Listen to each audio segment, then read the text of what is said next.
ఓటర్లు బాధ్యతాయుతంగా ఓటింగ్లో పాల్గొన్నప్పుడే ప్రజాస్వామ్య పరిరక్షణ సాధ్యమవుతుందని, తద్వారానే రాజ్యాంగాన్ని కాపాడుకోగలమని త్రిపుర రాష్ట్ర గవర్నర్ నల్లు ఇంద్రసేనారెడ్డి అన్నారు. విశాఖ దస్పల్లా హోటల్లో జరిగిన సంవిధాన్ గౌరవ అభియాన్ కార్యక్రమంలో ఇంద్రసేనారెడ్డి ముఖ్య వక్తగా పాల్గొన్నారు. ఈ సందర్భంగా ఆయన మాట్లాడుతూ, ఈ నెల 25న ఓటర్ల దినోత్సవం నిర్వహించుకోవడంలో ఉండే ఉద్దేశం కూడా ప్రజాస్వామ్య పరిరక్షణే అని అన్నారు. రాజ్యాంగాన్ని కాలానుగుణంగా మార్చుకోవచ్చన్న డాక్టర్ అంబేద్కర్ మాటల్ని ఈ సందర్భంగా ఆయన గుర్తు చేశారు. కానీ ది బెస్ట్ మనదే అని చెప్పొచ్చు. అయితే దీనికి రాజ్యాంగం రాసుకోవటంతో సరిపోదు, దాన్ని అమలు చేయాలి. నా ఇంటికి వస్తే ఏం తెస్తావు, నీ ఇంటికి వస్తే ఏమి ఇస్తామనేటువంటి పద్ధతిలో ఉంటే, నేను అధికారంలో ఉన్నప్పుడు నేను చేసిందే కరెక్టు, నేను అధికారంలో లేనప్పుడు నువ్వేం చేసినా తప్పు అనేటువంటి పద్ధతి ఏదైతుందో అది కరెక్ట్ కాదు. అందుకనే ఈ అధికారంలో రావటానికి కూడా మనం నామ్స్ క్రియేట్ చేసుకున్నాం. అదే ప్రజాస్వామ్యబద్ధమైనటువంటి ఎన్నిక.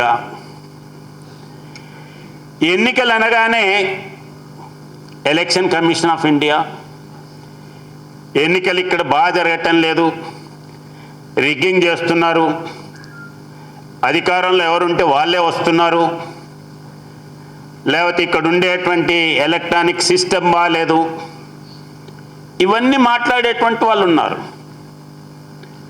కానీ నేను వ్యక్తిగతంగా స్వయాన అమెరికాకి వెళ్ళి చూశాను. అమెరికాలో ఉండేటువంటి ఎలక్షన్ ప్రాసెస్ని నేను ఎలక్షన్ జరుగుతుంటే ఎలక్షన్ బూత్ లోపలికి వెళ్ళి చూసి వచ్చాను. నేను లోపలికి పోయి చూసినా నన్ను ఎవరు ఆపలేదు.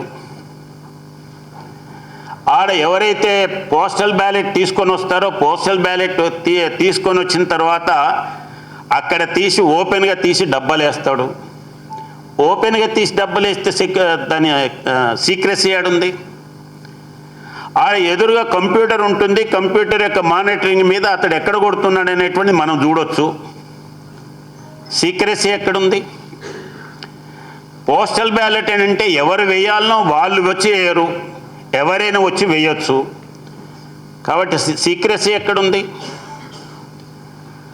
అదే రకంగా అక్కడ ఉండేటువంటి వాళ్ళు ఎవరైతున్నారో, నేను పోయినాను, నాకు ఐడి కార్డు లేదు, లోకల్ సిటిజన్ కాదు, ఎలక్షన్ ఏజెంట్ను కాదు, కానీ నన్ను అలో చేసినారంటే ఇంకెవరినైనా అలో చేయొచ్చు కదా.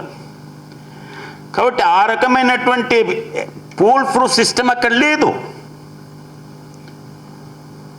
అదే రకంగా అక్కడ ఎవరైతే ఎలిజిబుల్ ఓటర్స్ ఉంటారో ఆ ఎలిజిబుల్ ఓటర్స్ అని అంటే 18 సంవత్సరాలు 21 సంవత్సరం అనేది ఉందనుకోండి, అందరికీ అక్కడ ఓటు హక్కు ఇవ్వరు.